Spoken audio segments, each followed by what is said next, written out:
All right, after many full starts here, I think we've got something ready. Now, last report, I just realized the dial was set really low. I apologize. Probably my voice was really hard to hear. Hopefully this time is a lot better.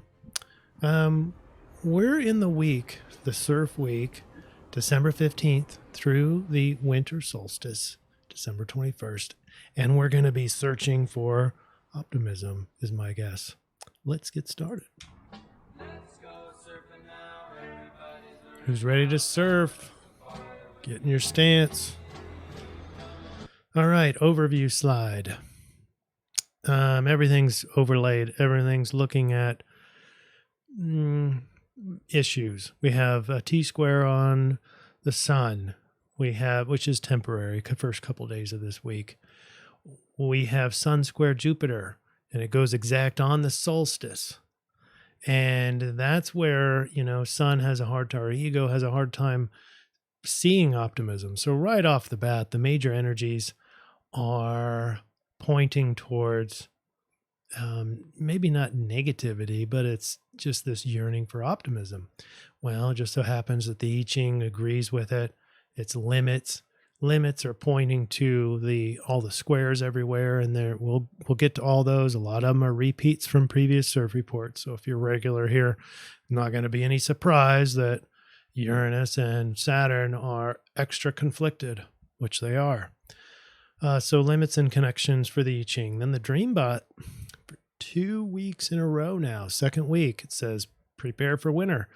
And in a way, there's one meme that says start and initiate, so like start something, and then another meme that points to dark times, including winter. So it's easy. Winter solstice, the collective unconscious is pointing to this is a very pivotal, energetic change as the sun goes into Capricorn. And interestingly, sun is not the only planet that is moving into a different sign this week. The day prior to winter solstice, Jupiter moves into Aries. And so that's a big energetic shift there. Optimism moves towards more self-awareness, self-interest, self-care, all those things. So it's going to be interesting, but the overlap is very high congruency, and it's seeking optimism. So what do we do about it? Let's discuss.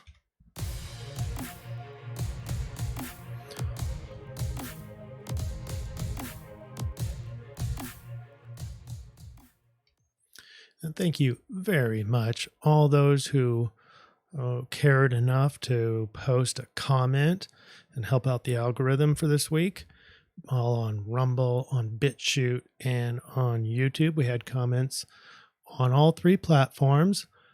Maybe I'll try to get some controversial information in here so we can invigorate the algorithms and get more comments and grow the channels. But shout out to all of you. The winner this week is not for me to say, says thanks for this wonderful family. I couldn't agree more. And says I'm definitely hesitant. Rock and roll, brother Chris. I'm commenting before I watch. Love to all. Love to you, not for me to say.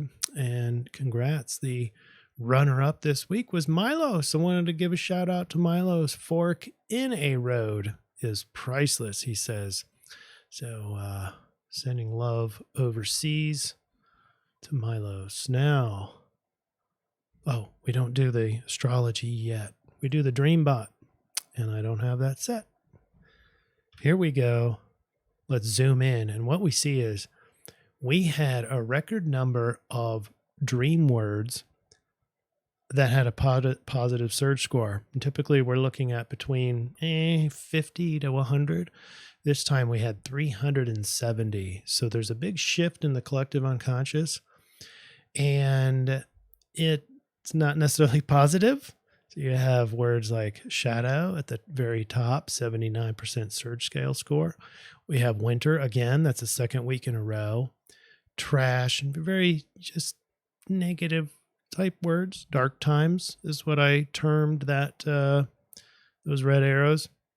And then the blue arrows are all about starts and speed and up. And make. So it's getting started. So your question, is it starting dark times? Now, to answer that question, maybe we look at the linguistics themselves.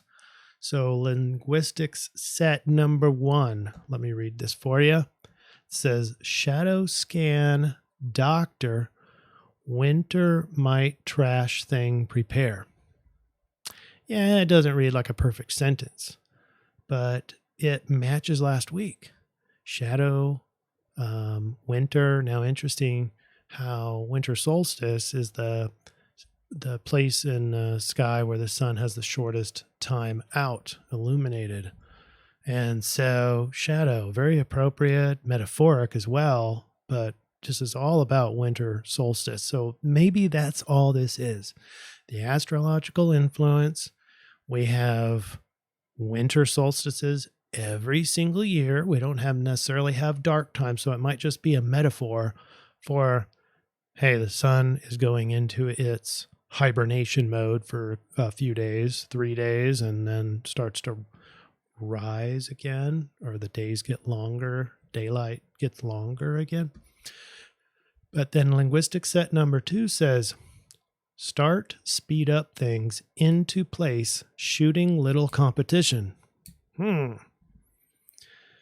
That's interesting, in my opinion. Start, speed up things. Things start to speed up. It's a start of something, and there's shooting implied here, shooting little competition. I'm not really sure what that is. What are your thoughts?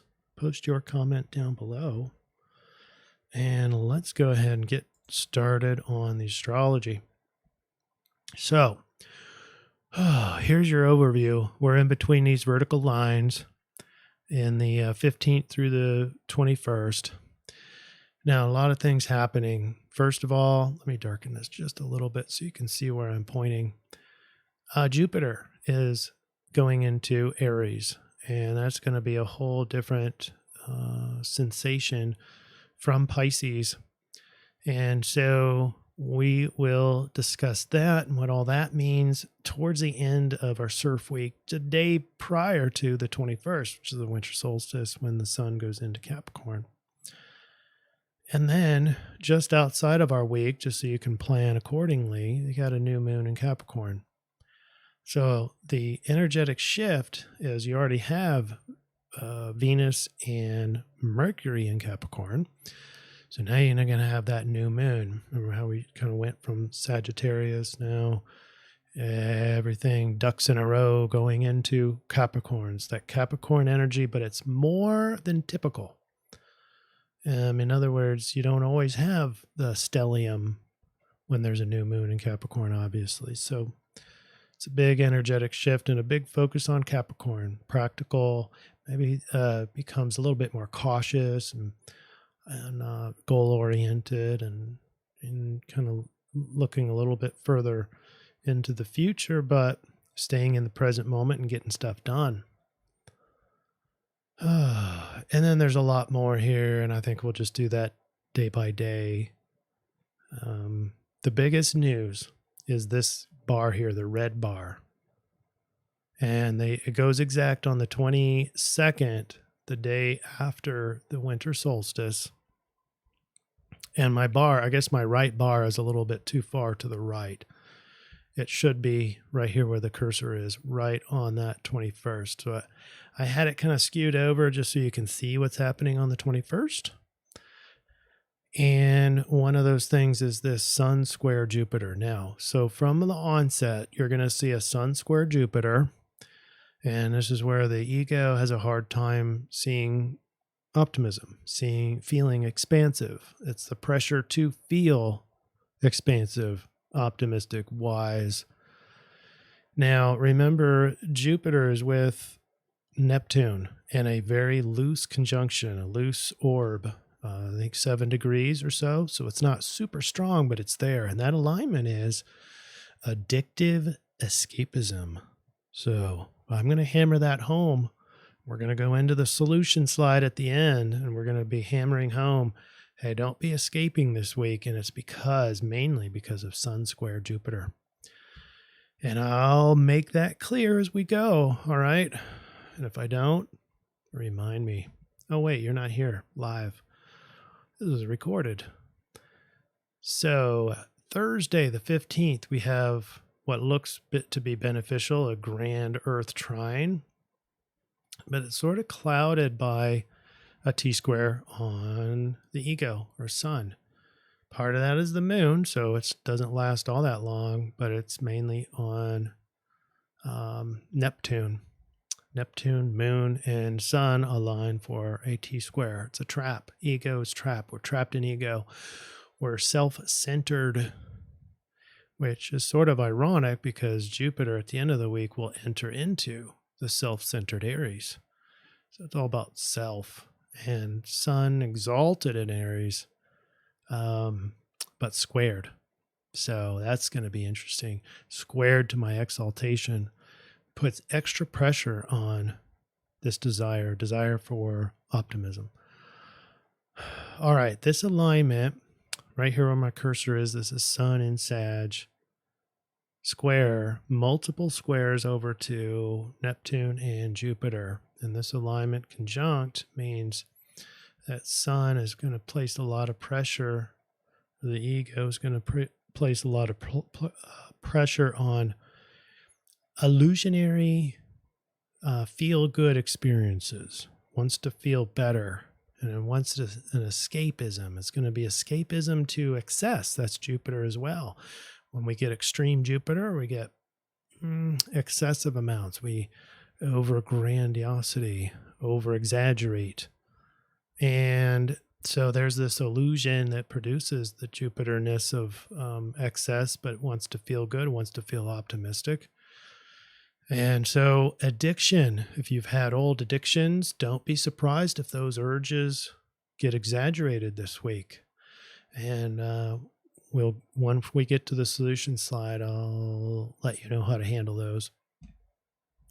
Also on Thursday the 15th, we have a sextile still between Sun and Saturn. And that means there's this hidden gem this week, this hidden opportunity. It's real quiet. It's not calling out for you because you got all these other screaming factors. And this little quiet voice inside says, limit your ego, limit your ego. And you will have an opportunity. Remember, it doesn't mean sacrifice ego. It doesn't mean we get rid of ego. It means that we place limits on ego. We monitor the voice, monitor the crying, the wants, the needs, the childish reactions, and we limit how much influence that is having over our behaviors. And in doing so, you open up, unlock some hidden opportunities this week. And then we have part of the grand Earth trine is Mercury and Uranus. And they're only 3-degree orb now, so this is going to tighten as we go along here this week, but it's easy to change your mind with Uranus there. On Friday the 16th, we had a stellium, and we have a stellium still on Friday, and it's in Capricorn. And so it makes for that Capricorn energy. It gets us ready for the winter solstice as the sun then conforms and comes into Capricorn. So we expect some changes because of this Uranus on part of our stellium in Capricorn.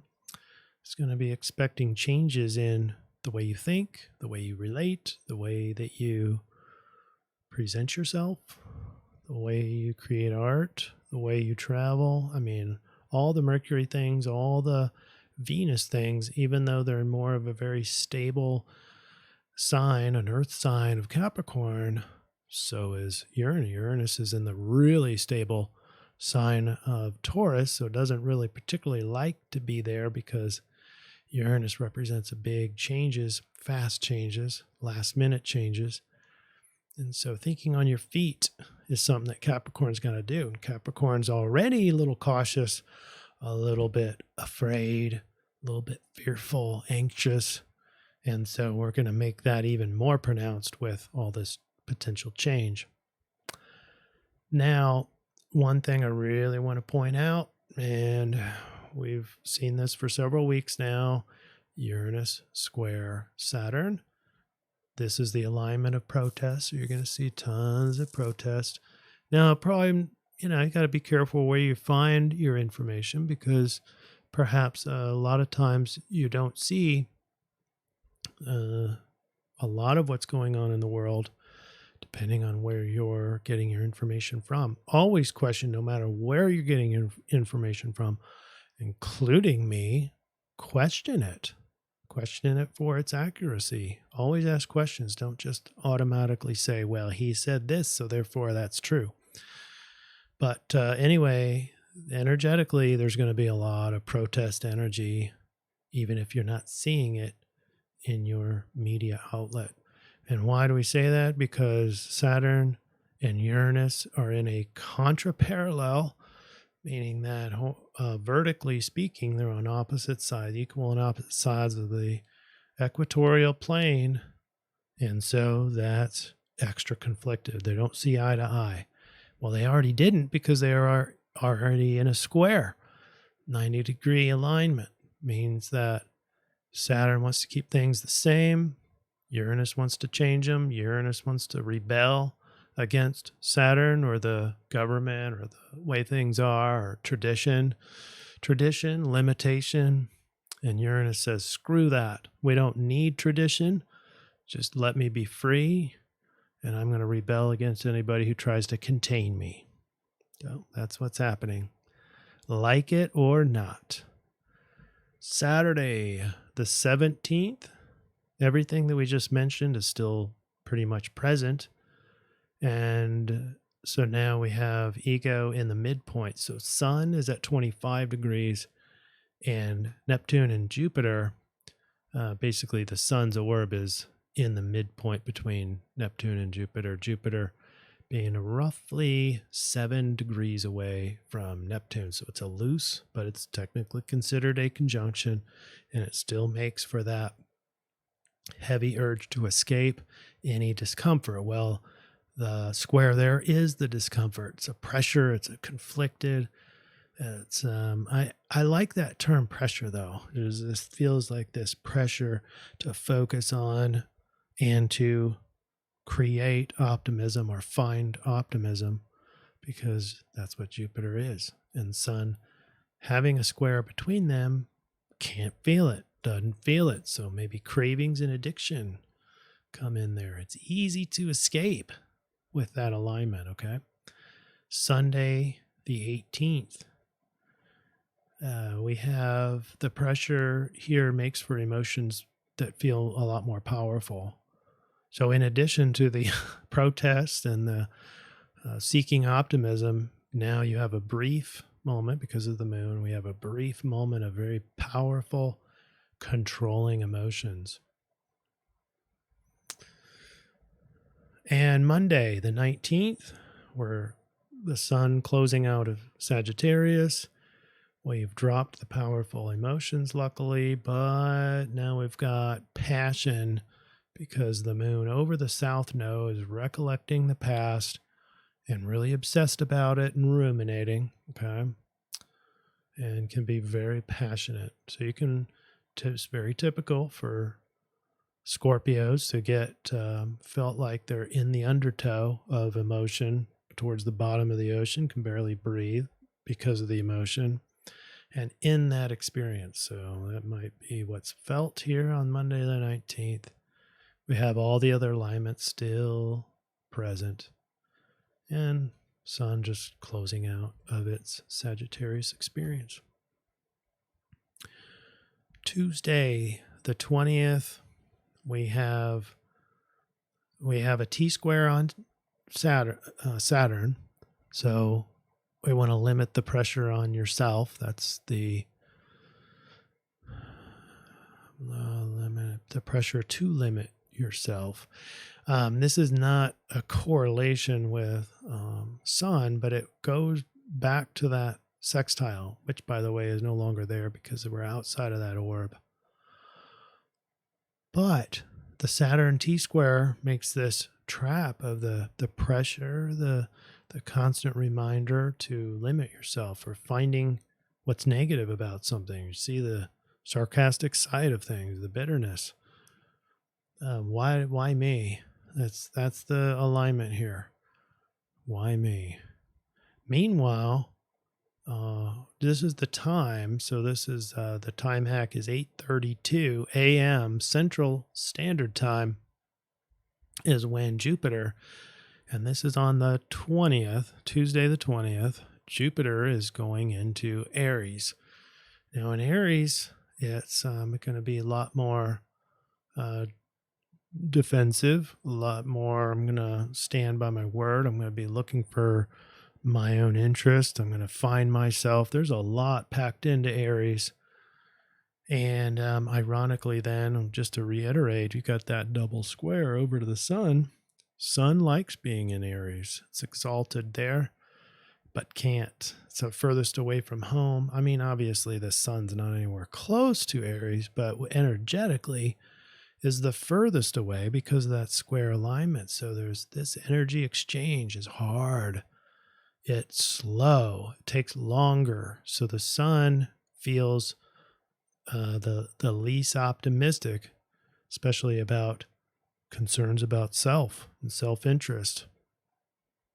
Now, the other way you can look at this archetype of Jupiter going into Aries is that the fortune, the synchronicity, the luck shifts from self-sacrificing of Pisces or collectivism or connectedness and spirituality, and instead going into what can I do for myself? I'm going to fill up my cup first.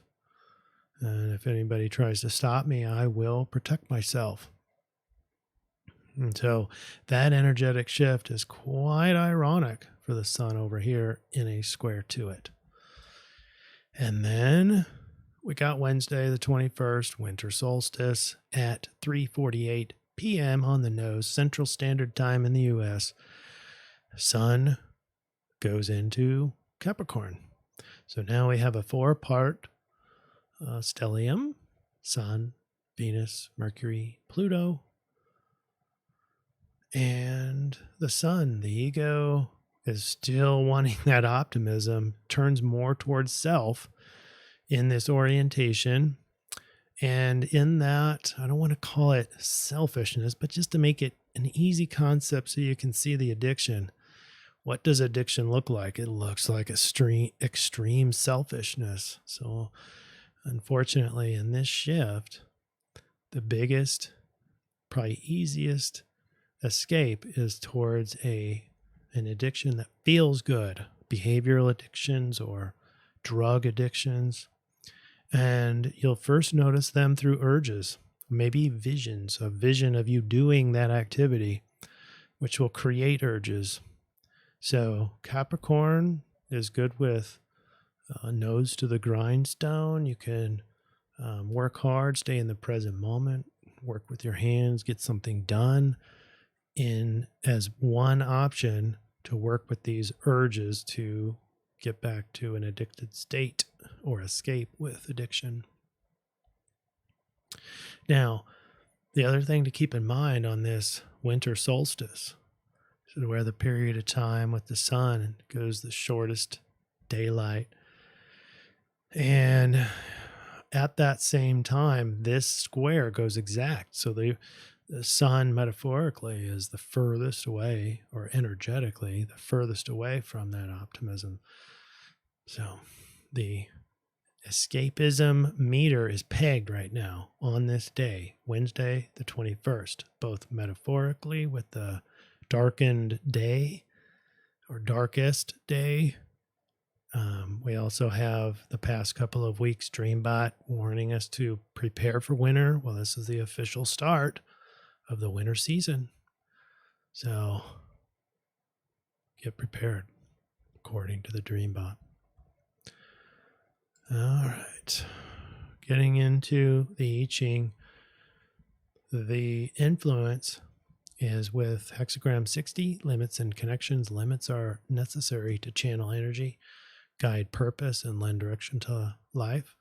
Constantly swimming in a sea of boundless opportunity leads to exhaustion.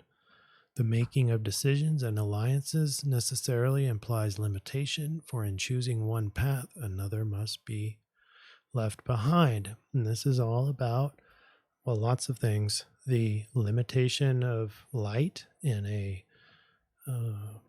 winter solstice. That's more of a literal translation, but you also have the Saturn archetype as well that's implied in here with that T-square on Saturn. So there's a lot of overlap with this I-Ching. Just as thrift often precedes prosperity, letting go of selfish interests leads to greater personal reward. That'll be hard to remember, especially when Jupiter goes into Aries. To live a life of leisure, this is line 3, and we always have to cover these lines because these are the most important things because they determine the second hexagram. Excuse me. Line 3, to live a life of leisure before having contributed to society, to act willfully and selfishly in violation of reasonable rules and customs, to defy social conventions for the thrill of doing so. These are excesses that lead to seriously unfavorable consequences. So there's another reminder. Do not escape. This is what this is escaping. All right.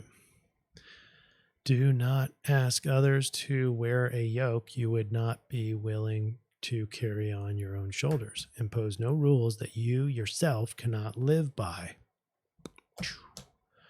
Again, this is as we transition from Jupiter, from Pisces to Aries, these things become in focus. And then we put the change lines in, we get heaven over earth, and that is harmony. Create harmony in your kingdom by identifying and synchronizing to the natural cycles of each sphere of life. Find the natural rhythms and adjust accordingly. So we have seasonal change. This is the literal version of winter solstice. The physical light getting dim.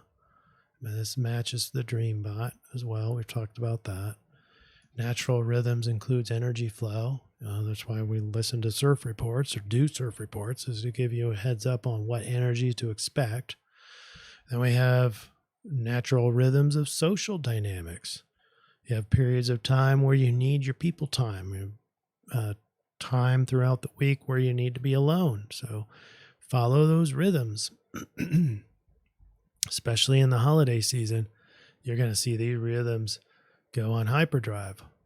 Come on over. We've got to open presents. Yada, yada, yada.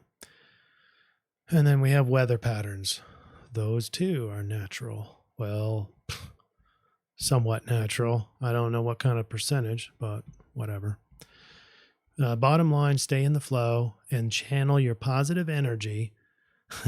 If you have any, if you find positive energy, I think we're going to briefly talk on the solution slide about how to find that positive energy, but channel that to all the areas of your life and in the proper proportion. It's kind of like you have a garden and you got the hose and you're watering your garden. You don't just focus on one area and flood it. You spray the water around at the appropriate amounts. That's what you're doing in your life areas. And what the I-Ching also warns against is don't let the weeds be growing up as you're doing this, because the weeds are also going to grow with the plants that you want. So that's the metaphor for your life areas. Yeah, you're putting positive energy to it. So that sphere of your life is going to grow, but also where the weeds are. The problems, the potential problems, the threats, all those grow too, just like weeds. So you got to weed those out. All right.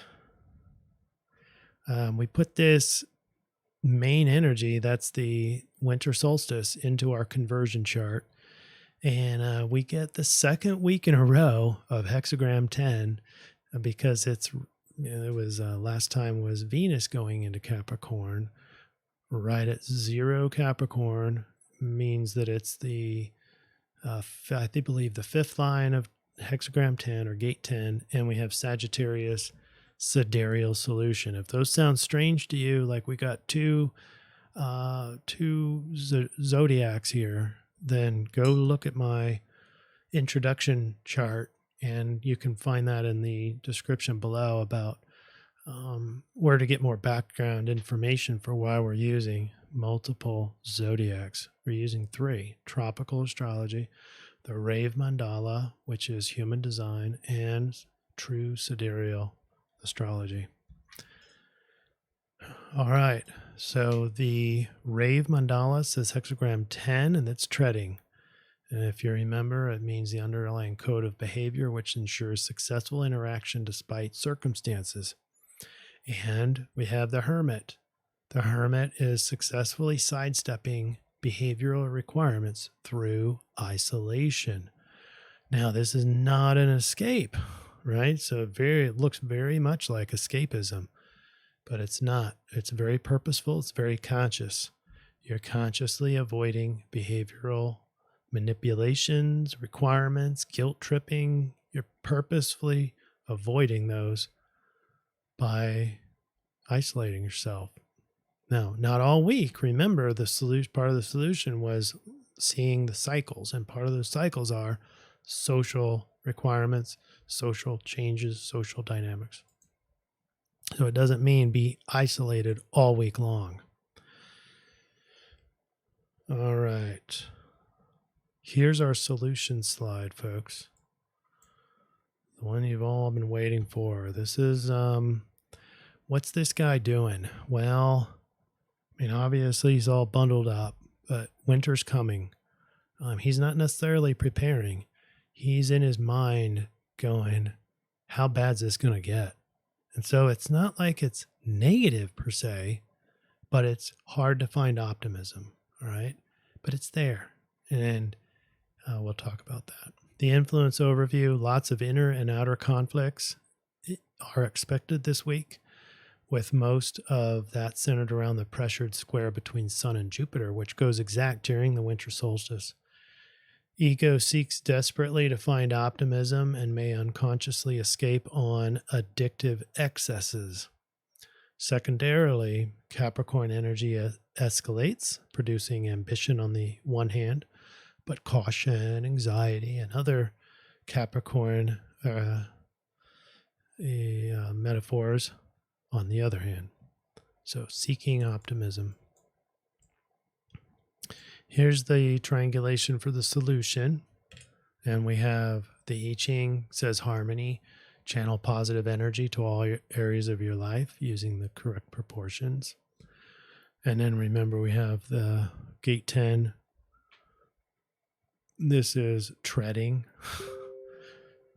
Treading does not indicate something very positive, does it?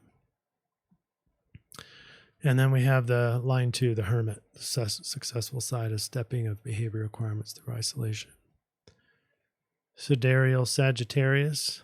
And here we go. 2 of our 3 triangulated sources remain the same place due to the Capricorn gateway transitions. The I-Ching just happens to make a perfect match to Sidereal Sagittarius. Put forth positive energy into all areas of your life, just like watering your garden. Even out the dosages with appropriate amounts. All you hermits out there should love this reading because we get to isolate yourselves away from conflicts and demands and expectations of others. And that matches the Jupiter going into Aries, by the way. Especially from Pisces. Take all the crutches, i.e. addictions, off the table and do your thing.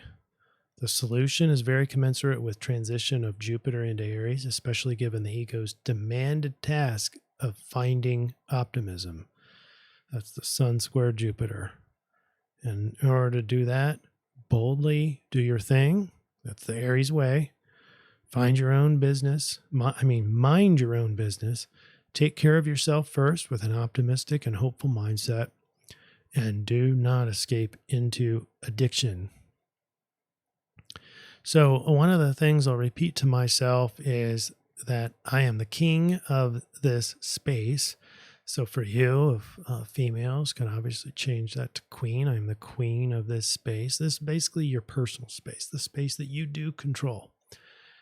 The part of the space that you control. You are the king or the queen of that space.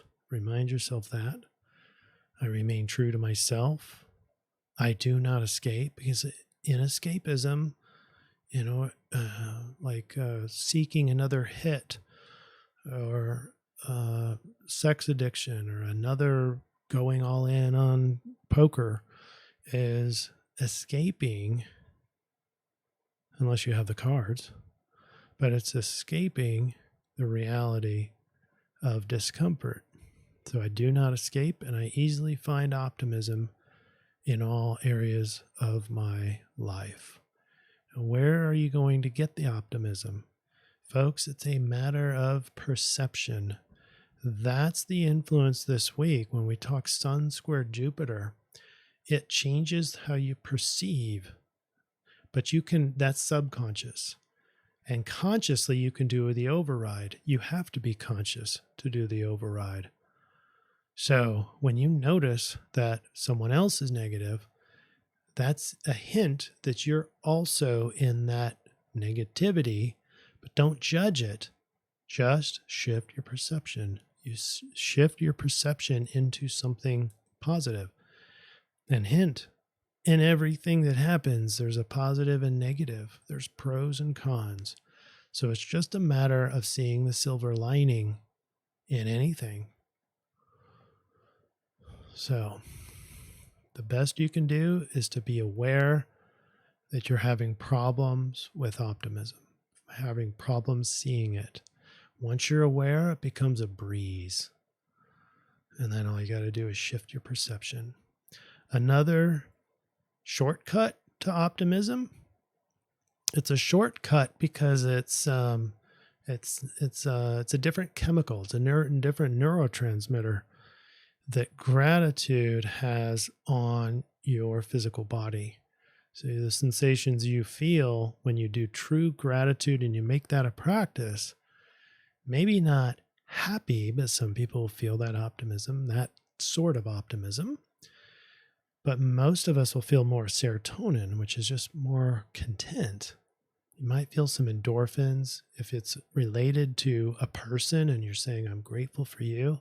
That's also oxytocin, which is a shorter lasting chemical, but it feels really good. It's also very healing. It's good for the immune system to have a lot of oxytocin. That's been shown. So, ironically, one of the best things that you can do for optimism is to surround yourself with optimistic people. And it's best to find authentic optimism, not just a fake smile and sarcastic humor. That's not real optimism. You want real, authentic optimism. All right. I think that's it, everybody. I hope you have a really great week. And next week, we will, on winter solstice, we'll do another one of these.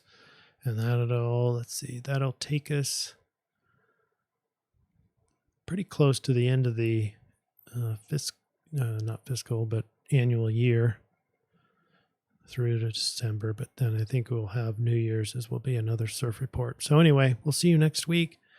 Trying to find your optimism, but if you find yourself struggling really, really hard, consider one of those options, but do not escape. Okay, that's behavior. Don't behaviorally escape. All right. You take care of yourself, and we will catch up with you next week. Love and light to all. Namaste.